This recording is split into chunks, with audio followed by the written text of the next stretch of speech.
Avec Crypto, on est là l'un pour l'autre. Franchement, Je suis où, bordel? Bienvenue sur la chaîne des geeks. 2026, c'est officiellement une explosion de science-fiction, de fantasy et de blockbuster. Du film indépendant à 3 millions de dollars qui a mis Hollywood à genoux jusqu'à 2 mastodontes qui sortent le même jour en décembre cette année n'épargne personne. Top 30 des meilleurs films science-fiction et blockbuster de 2026. Déjà sortis, en cours de sortie et à venir. Classés par ordre de hype croissante. On y va. They know we are here now. This is what you trained for, Willa. World Breaker. On ouvre avec un film qui est arrivé discrètement en janvier et qui divise. Mila Jovovich et Luke Evans dans un film de science-fiction d'action réalisé par Brad Anderson. Un père qui cache sa fille sur une île isolée pour la préparer aux menaces qui ravagent le monde. C'est ambitieux dans son univers, des soldats, des monstres, une mythologie qui se construit mais le film n'a qu'1h30 pour tout installer. 41% sur Rotten Tomatoes. Les critiques l'ont trouvé trop court, trop incomplet. Mais pour ceux qui aiment les univers de science-fiction originaux pas liés à une franchise existante, c'est une porte d'entrée intéressante si une suite arrive. Overwhelmed and lost. How's he? How much longer? 10 minutes. The Mutant. Dans un futur proche, une IA se retourne contre l'humanité et répand le chaos. Un groupe de survivants décide de se battre. C'est un concept qu'on a vu souvent, mais The Mutant le joue dans un registre tendu, sans grand budget, avec une économie de moyens qui peut fonctionner pour ceux qui cherchent de la science-fiction atmosphérique plutôt que du spectacle. À découvrir en sachant exactement à quoi s'attendre. Here's my... The Bunker.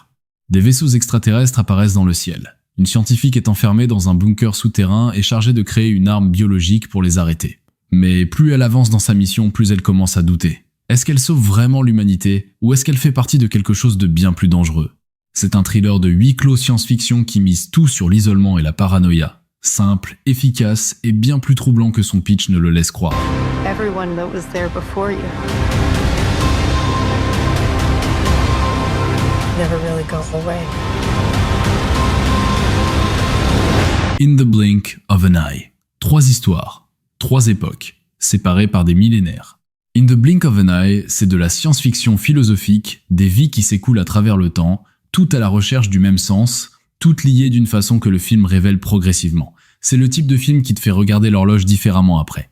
Pour les fans de science-fiction contemplative dans la veine de Interstellar ou Cloud Atlas, c'est exactement ça.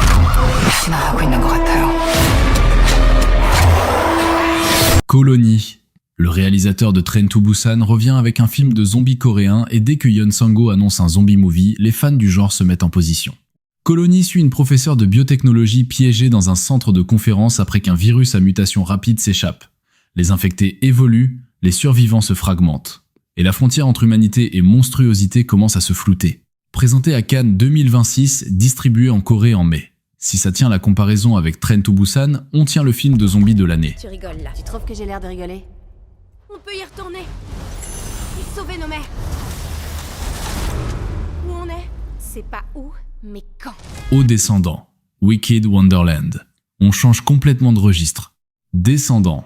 Wicked Wonderland, c'est de la fantasy familiale Disney Red et Claw Charming dans les Kingdom Cup Games à Wonderland, avec un vilain caché qui menace tout le monde. C'est coloré, c'est fun, c'est fait pour un public jeune, mais dans un top 30, il a sa place. Parce que la franchise Descendant a un fandom solide et que ce film promet du spectacle visuel bien exécuté. Ça va pas très bien. Putain de merde! Cold Storage. Un organisme hautement contagieux s'échappe d'un entrepôt construit sur une ancienne base militaire. 2 agents de sécurité totalement dépassés. Un ex-agent du gouvernement rappelé en urgence. Cold Storage, c'est du film de genre old school gore, humour noir, créature feature assumée. Ça ne prétend pas être Arrival. Ça va être un bon film de minuit. Et généralement, ça marche exactement pour ça. Allez, vite! Le monde est devenu extrêmement dangereux. Il se passe quoi là? C'est une tempête? Non, c'est pas une tempête. Greenland 2. Migration. 5 ans après la destruction de la Terre par la comète Clark, la famille Garrity sort du bunker du Greenland et traverse une Europe dévastée pour trouver un nouveau foyer. Le premier film était tendu et ancré dans le réel. Celui-ci est plus intimiste, un survival familial sur les routes d'un monde effondré. Moins spectaculaire, mais Gérard Butler tient la barque avec conviction. 49% sur Rotten Tomatoes, flop commercial mais pour les fans du premier, c'est une conclusion valable. Pour tout crime passible de la peine de mort, vous avez 90 minutes pour prouver votre innocence à un juge IA. Ou vous serez exécuté. Merci. Un détective accusé du meurtre de sa femme a exactement 90 minutes pour prouver son innocence devant un juge IA nommé Madix. Tout se passe en temps réel, à travers des flux de surveillance et des écrans interactifs. Merci, c'est un thriller de paranoïa technologique, justice algorithmique, surveillance totale, la terreur d'être jugé par une machine sans place pour le doute. Dans un monde où l'IA est partout dans l'actualité, ce film arrive au bon moment avec une idée forte bien exécutée.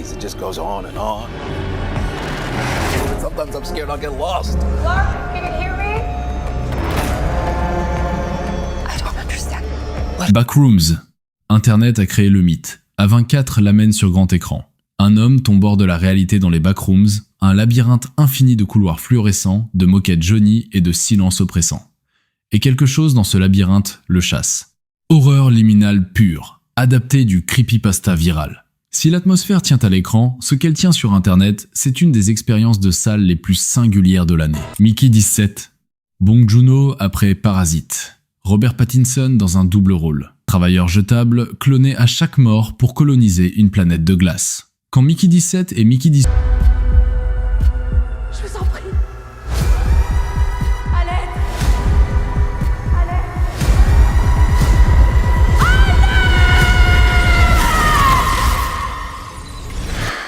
The Bride.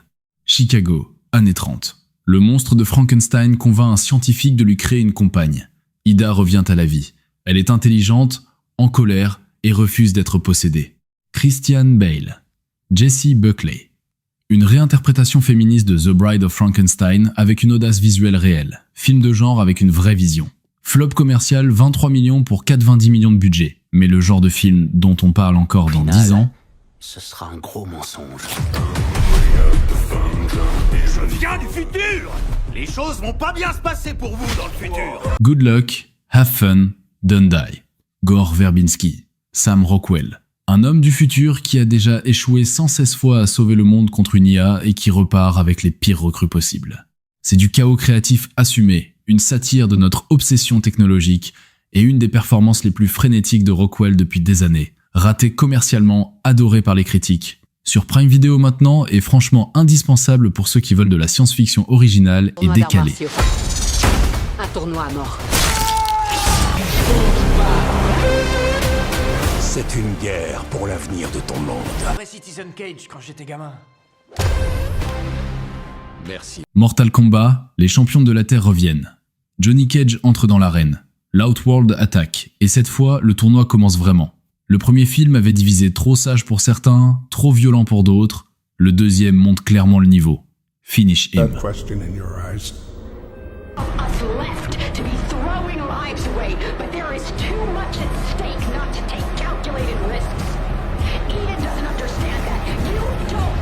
Iron Lung, l'histoire la plus folle du cinéma de 2026. Markiplier YouTuber à 38 millions d'abonnés, écrit, réalise, finance et joue dans un film adapté d'un jeu vidéo indépendant.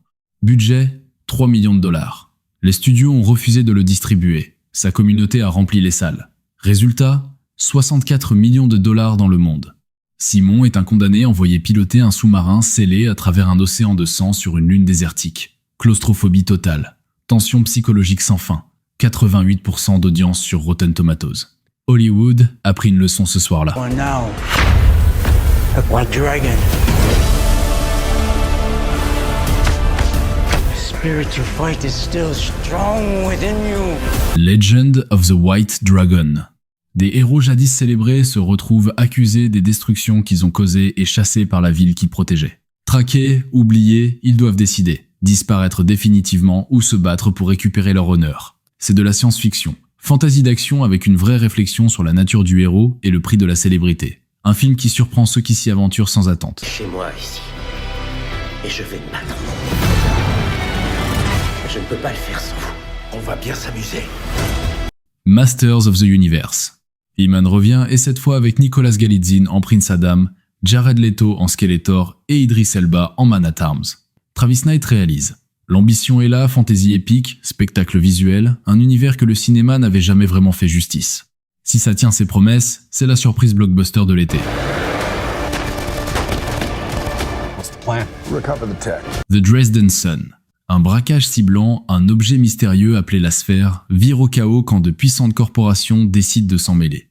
Mercenaires, scientifiques, analystes, tout le monde se retrouve dans une course mortelle pour contrôler une technologie qui pourrait tout changer. C'est du thriller science-fiction de haute tension avec une vraie montée en pression. À surveiller de près.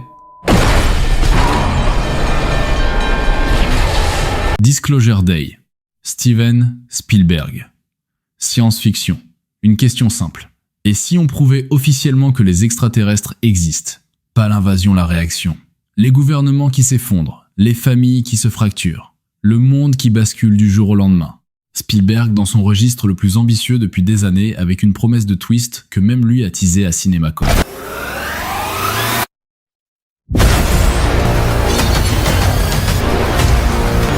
Supergirl. Le DCU repart de zéro. Pas la cousine secondaire de Superman, une héroïne avec sa propre douleur, son propre parcours, sa propre raison d'exister. Kara Zor-El a survécu à la destruction de Krypton. Elle a grandi dans la souffrance. Et quand la Terre a besoin d'elle, elle répond pas parce que c'est facile, mais parce que personne d'autre ne peut le faire. Le DCU recommence ici. C'est crucial que ce soit fort. C'est ça qui fait croire aux autres animaux que vous êtes un animal. C'est ça. C'est dingue. C'est comme dans Avatar. Ça n'a rien à voir avec Avatar. Hoppers. Pixar retrouve son niveau avec un film original et les chiffres le confirment. Une jeune femme de 19 ans accède à une technologie expérimentale qui lui permet de projeter sa conscience dans le corps d'un castor robotisé pour explorer la nature. Ce qui commence comme une aventure devient quelque chose de bien plus complexe et troublant. 242 millions de dollars mondiaux. Pixar qui prouve que les films originaux fonctionnent encore. Et une histoire qui réserve des surprises bien au-delà de son pitch.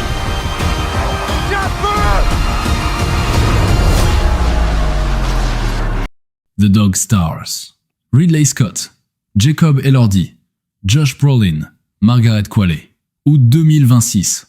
Après une pandémie qui a effacé presque toute l'humanité, Higg, un ancien pilote, et Bangley, un ex-marine, survivent dans un monde désert. Et puis, un signal radio mystérieux arrive. Et Higg décide d'aller chercher ce qu'il envoie. C'est du Scott en mode contemplatif, pas du spectacle pur, mais une histoire de deuil, d'espoir et de ce qui reste de l'humanité. Contender Oscars déjà annoncé. Sorti le 28 août.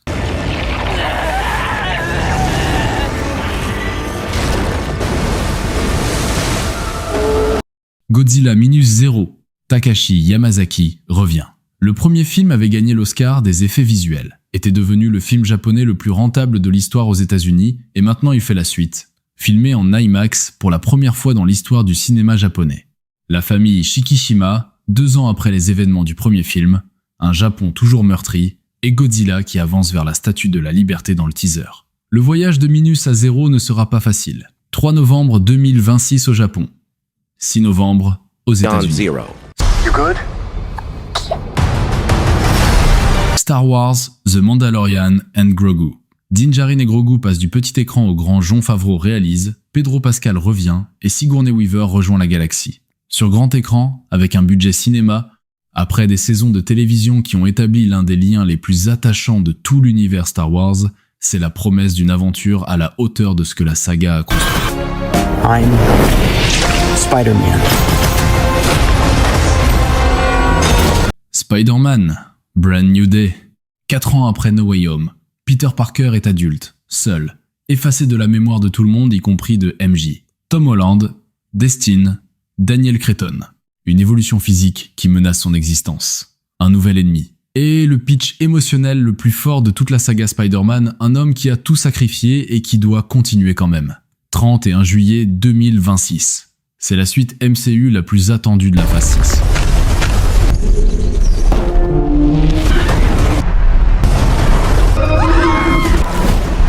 De Super Mario Galaxy Movie. 750 et 1 million de dollars mondiaux. Film le plus rentable de 2026, et on n'est qu'en avril. Mario et Luigi partent dans l'espace, rencontrent Rosalina, affrontent Bowser Jr., Chris Pratt, Anya Taylor-Joy, Jack Black, Donald Glover en Yoshi, Glenn Powell en Fox McCloud, Illumination en mode XXL. Les critiques ont été mitigées, le public lui a répondu massivement. Quand un film fait 750 et 1 million avec des reviews moyennes, il a quelque chose que les critiques n'arrivent pas à mesurer. You have no idea what's in store. Seul. Les Nordov! Vous n'avez aucune idée de ce que nous vous avons prévu. The Hunger Games, Sunrise on the Reaping, Retour à Panem 24 ans avant Katniss, le 50e anniversaire des Jeux, le Deux-Quarter Quell le plus meurtrier de tous, et au centre, High Mitch, jeune, avant que tout le brise. Jennifer Lawrence et Josh Hutcherson reviennent pour une scène épilogue, Francis Lawrence réalise encore, et Kelvin Harrison Jr., Elle Fanning, Kieran Culkin rejoignent un casting déjà incroyable. 20 novembre 2026. La question qui hante tout le film, comment devient-on ce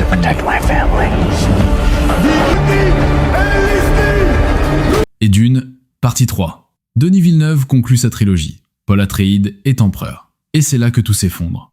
Timothée Chalamet, Zendaya, Florence Pugh, Anya Taylor-Joy, Robert Pattinson, un des castings les plus denses du cinéma actuel. La guerre sainte se répand, le poids de la prophétie écrase tout.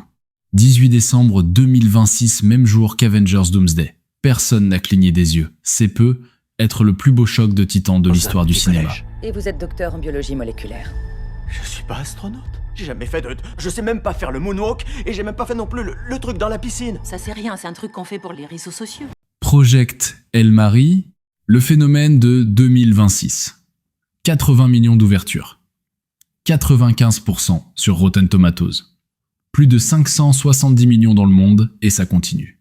Ryan Gosling se réveille seul sur un vaisseau spatial à des années-lumière de la Terre, sans aucun souvenir. Il est la dernière chance de l'humanité. Et il rencontre Rocky, un alien araignée venu d'une autre étoile avec le même problème. Phil Lord et Christopher Miller réalisent. Et ils ont fait quelque chose de rare, un film de hard science-fiction qui est aussi drôle, optimiste et émouvant. La meilleure amitié que le cinéma ait mise à l'écran depuis très longtemps. M'Baku, du Wakanda. Ben, de Yancey Street, entre Broome et Grant. Préparez notre peuple pour l'au-delà. Et j'ai le mien. Avengers Doomsday. Le voilà. Robert Downey Jr. revient pas en Tony Stark, mais en Doctor Doom. Les Russo Brothers reprennent les commandes. Les Avengers, les X-Men, la Fantastic Four, les Wakandiens, tout le monde au même endroit face à une crise multiverselle, projeté à 6 milliards de dollars mondiaux. Il sort le même jour que Dune 3 et personne chez Marvel n'a bougé d'un millimètre. À CinemaCon 2026, le premier trailer complet a déclenché des réactions que les salles n'avaient pas vues depuis Endgame. 18 décembre 2026. Le film événement de la décennie. Voilà 30 films pour remplir ton 2026 du début à la fin.